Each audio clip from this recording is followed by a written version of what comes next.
This is a special edition of Late Night Health. I'm Mark Allen. I'm really honored to spend some time with my friend Angel Ribo. He is known as the CEO Confidant. There is so much to this man. He is such a nice guy. He helps everyone. He'll probably help you. Angel, welcome to Late Night Health. Thank you very much for having me in your show and obviously for your nice words. Thank you.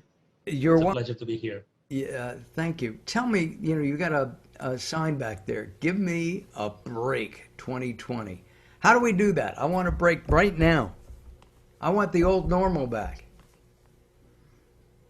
Okay, it's very simple. You just have to help yourself to create it again, which is easier said than done, right? But yes, so it was actually three weeks ago I started to post, and I posted this with different visuals, but I started to post online. As you know, I'm very active on LinkedIn because that's where my audience is. I started to actually post "Give Me a Break 2020," right? Because I definitely was listening to my audience, and everybody was saying the same thing. I wish. But it is what it is. It's what we have, and that's what we have to deal with. So I started to post this "Give Me a Break," and definitely let's say that a lot of people liked it when I did it. So in order to answer your question, let me tell you something. So the first thing is probably, why don't you start analyzing yourself? Where does this break need come from? Why do you need it? What are those things that are inside of you that make you think that you need the break? I'm not saying I don't have that need. And actually, I think that one of the main reasons why I was posting this so many times is because I personally am the first one needing a break. But what I would recommend, and I would have been recommending to my business partners and clients, is what is inside of you, which is actually shouting, like screaming, I need a break, I need a break. What's that thing?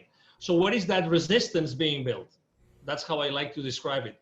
What is that resistance being built that you need to explode? I remember when I was in middle school, you probably remember that too, we were studying that concept of entropy, which is the level of disorder of a particular system. I think that the disorder in our systems has increased. How do we deal with that increasingly disorder in our lives is probably the same as the answer to why or how can we get a break. Do you need a break? You're very active in general, and he's shaking his head. Yeah, I need a break. What do you need a break from? So I have to tell you that I'm in denial, right? Because there's several people very close to me, they've told me I need a break, but I refuse to take it. And let me tell you why I refuse to take it. That happened to me also in 2009, interestingly enough, which was I was so proactively acting upon what I saw, the opportunities I saw in front of me, that I just couldn't stop. Literally, I just couldn't stop. Right now, since all this started, I'm growing my team, I'm growing my customer base, I'm growing so many things. And every single night I work, right now I'm working on 2 shifts for myself, but in 2 shifts. One is literally from 7 until 4 p.m. And the other one is from 7 p.m. until midnight, 1 a.m. every day. That's a true story, honestly. And I feel so energized. I feel so right? I feel so powerful, and I'm building so many things, and I'm training so many people on my own team, onboarding so many people that I feel so powerful. So I am completely in denial. To your question, people around me say, yes, Angel, you need a break. You need a break because, that's how much you can do. That's how much you can accomplish. You should take a break, right? And so that's the answer. And with all that energy that you're expelling, working with people, your team, and all that, there's got to be a point where you fizzle out a little bit. So you got to relax a little bit, right? Go ahead. There's sometimes, no, my apologies for interrupting you, but sometimes you really feel like you're super concerned, super worried, there's something bugging you, there's something in your mind. But right now, I'm not at that place. My mind and my energy is not or are not in that place. So, I don't know if it's what I eat, because I also do, late night, show as yours, as related, health related. I do fasting. I change a few things in my diet. I have incorporated a few things in my diet, and it's very rare when I feel tired. Really, it's very rare. Wow. So yeah, it's really rare when I feel tired. And interestingly enough, I feel tired in between those shifts I told you. Some people might think this guy is crazy, but that's why I was excited to be on your show today, because when we are recording, it's exactly in between those two shifts. And but today I didn't feel it. I didn't feel tired at all between the shifts. So I was just, I said, wow, great. Actually, as you know, I was just looking for your email and getting the link, and let's do this. Let's do this no matter what.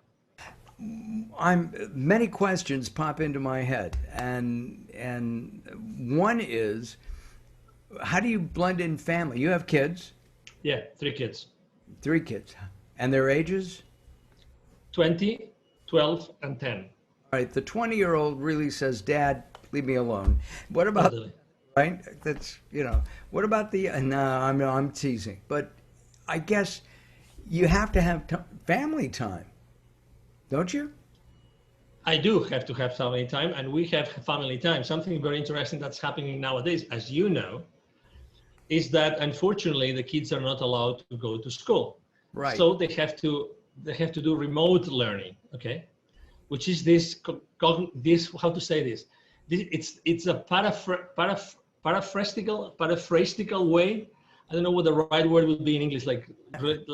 It's a way to paraphrase, right? Okay. Not going to school and not learning and not having the interaction with the rest of the kids or with the teachers.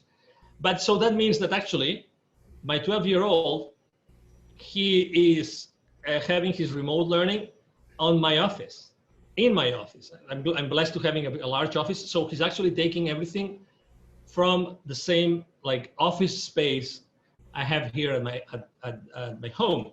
So actually we're becoming much more close thanks to this remote learning that they are supposed to get from their school. And the same with my daughter. That my daughter doesn't share because she's more like, girls are more girls and want to be more with girls, and they have these things and they like, discussing the little chit chat among girls. She's not sharing a space with me, but obviously she spends a lot of time at home. So we see each other much more than before. In between shifts, we try to go have, dinner outside. We try to have some time together outside. And over the weekends, obviously, we spend a lot of time together. Again, we have really decreased the amount of activities we do outdoors for obvious reasons. Right. Are you afraid that your kids, as they grow up, and they're spread out over, a couple of years there, from your 20-year-old down to your 12-year-old, that they're going to miss some kind of relationship? Look, kids, at 12 years old, your daughter goes to school, she hugs her best friend. Next week, she's got a new best friend, and she hugs that one. There's a tactile thing. When my wife and I, before COVID, would go out, we'd see, millennials sitting at dinner with their cell phone, and they're texting. I always want to know if they're texting each other, 2 feet away. But to me, they're missing stuff. When we go out, when we used to go out, we talk. And it's, even though Zoom and Skype and the other up and coming teleconferencing apps are important, and I live on Zoom, as I know you do. Aren't we missing something in that one-to-one approach? Yeah, one thing is that we are missing something. Definitely the answer to your question, I would say from my point of view, is we are missing something. But at the same time, pre-COVID, right? March, the last time that, that the kids were allowed to go to school, right? So up until March, they were very active socially. So, there was nothing missing there. We've been now 5 months without, right? 5 months, or now it's going to be 6, with all this inability to go back to school, to the buildings. So I don't think that these 6 months have actually done, or in the long term, or even in the midterm, are going to do anything wrong to the kids. Because I don't think it's long enough.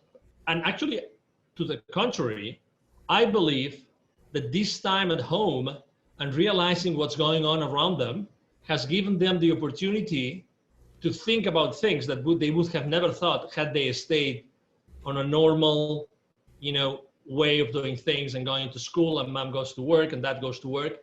So I think that it's a great opportunity that the kids have lived. I guess this depends on every single home, right?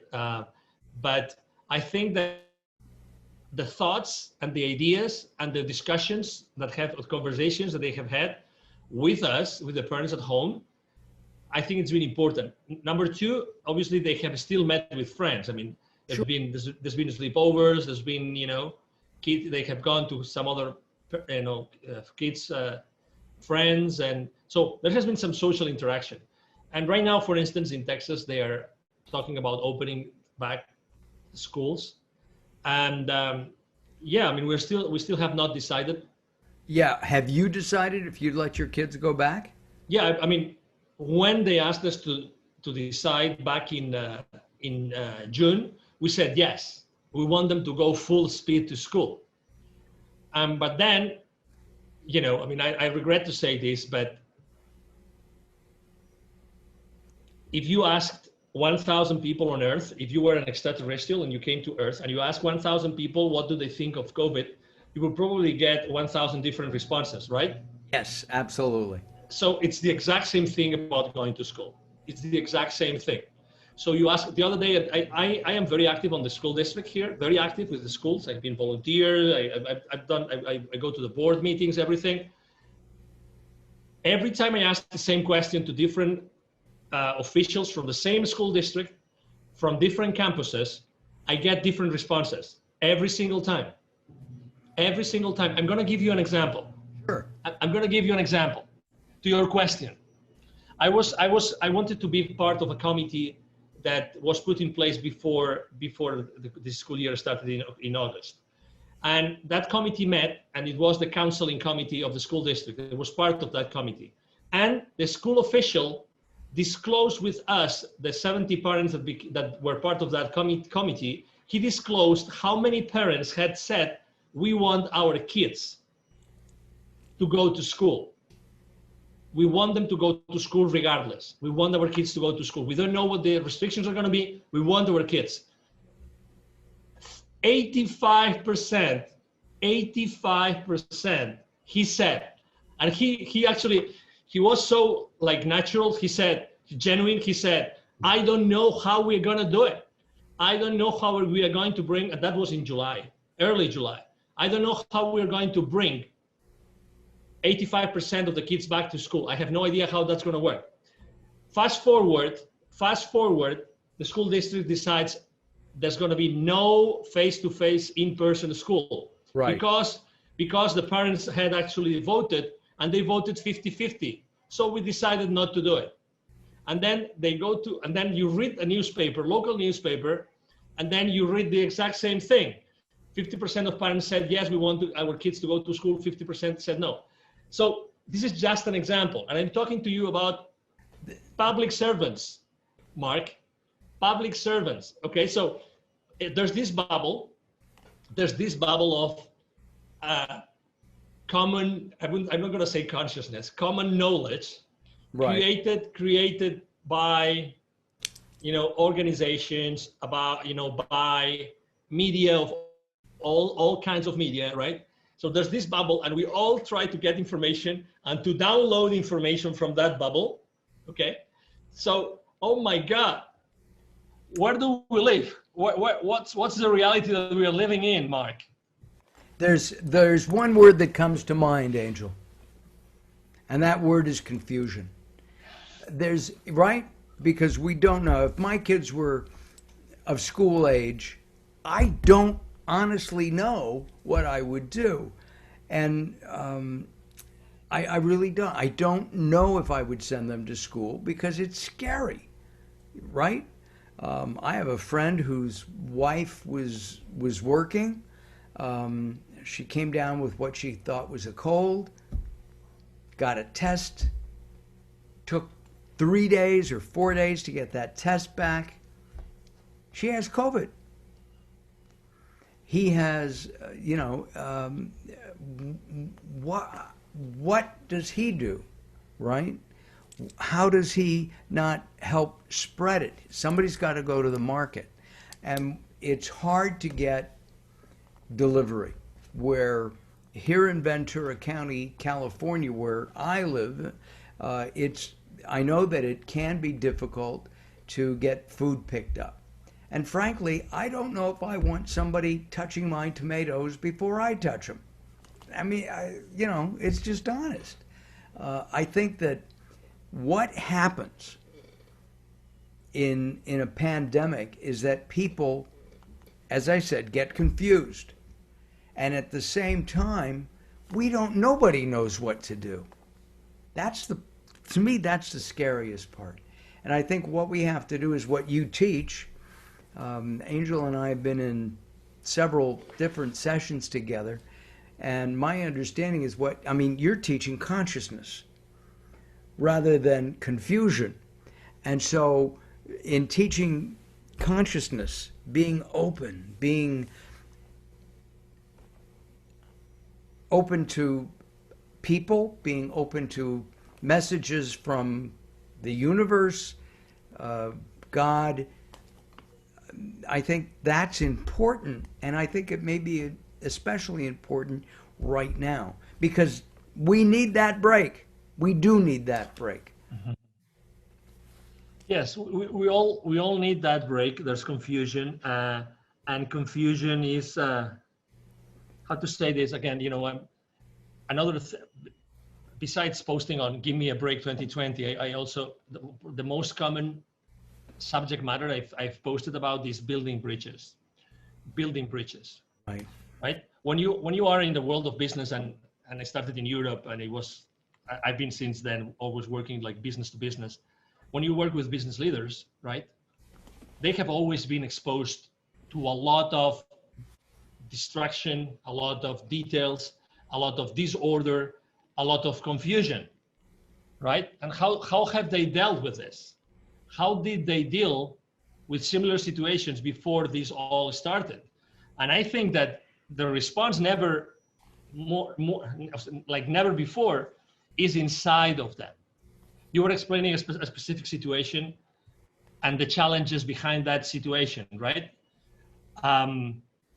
So my question is, what could we do all together? What can you, Mark, together with me and many other people, what can we do together to put an additional source of clarity in the lives and the minds of these people that are listening to us? What can we do? I think clarity is a great word because we all need clarity. The way that different countries and the different governments are clarifying to their people. I still don't think the United States has clarified. There's too many. There's no. Here's what we're going to do. I was talking to somebody in Australia a few days ago, and apparently the PM, Prime Minister of Australia, has made the following statements. If and when a vaccine is developed for COVID-19, it will be given free to anybody who wants it. And I don't see that in the United States. I see Big Pharma saying, let's make some money. That's confusing to me, right? And well, let me add something. Again, with all due respect to everybody, again, I think that it's funny because last night I was thinking about this chat with you today. Right. And I was thinking, there has to be, Mark picks the most extreme, no, just an example, okay? So you pick the most extreme pro-vaccine liberal, blah blah blah. You name it. You pick the adjectives, and I pick the most conservative, you know, person in the world, anti-vax, whatever, and I bring it to the table. You bring yours to the table. I bring that person to the table. You bring your person to the table, and our challenge is, how can we spend 1 hour together, all four of us, building bridges as opposed to criticizing each other and blaming each other for the opinion, for what's going on in the world. That would be adding clarity to this world. It would. But can you get people to sit down like that? Absolutely. Yeah. I think that the challenge will be yours. I think that the challenge is not for you to find it. The challenge is, how can you and I be the mediators of that conversation so that we show the world that even at the very opposites, we can still build something together, right, in order to generate clarity as opposed to uncertainty and confusion. Yeah. You know, so that was my thought, really. That's what I was thinking. Our guest from the CEO is the CEO Confidant, not from the CEO Confidant. He works with CEOs all around the world, and he's sharing some insights today on what's going on in our crazy world. Angel and I met through at a workshop, several workshops at the EBC. We were in, were we in Oceanside and Sandy? Yes. Right? Oceanside, yeah. Oceanside and California. And it's been a couple of years. And we keep in touch, and then we lose touch, and now we're in touch again. And Angel recently helped me with my book, Growing Old Sucks, but it doesn't have to, and I really appreciate that. And then 2 years ago, I ran into, I think we were in, you were here in LA, in the LA area, and you introduced me to some people, and they said, if you ever come to Spain, look us up. And we planned a trip, and turns out that we spent the time in Nirja, which is where they live, and it was a great time. I wouldn't have gone into the caves of Nirja, which are phenomenal, had it not been for them. What are you doing now? You've mentioned building bridges. I know that in my business, which is video production and hosting, I've been going out and doing more and more interviews, as many as I can, to enhance my paid videos, because we all need money. So what kind of building bridge techniques have you developed so that people who are used to flying from Dallas, where you are, to Philadelphia to make a sale, they're now doing it through the computer? Mm-hmm. So the first thing I've done is I kind of tweak my strategy of what kind of content I share online. That's the first thing. Okay, so I have been more on the side of, personal, immediate, taking action kind of posts, in which the content is very simple, the ideas are very simple, they're very easy to digest graphically and visually, but they always have a message.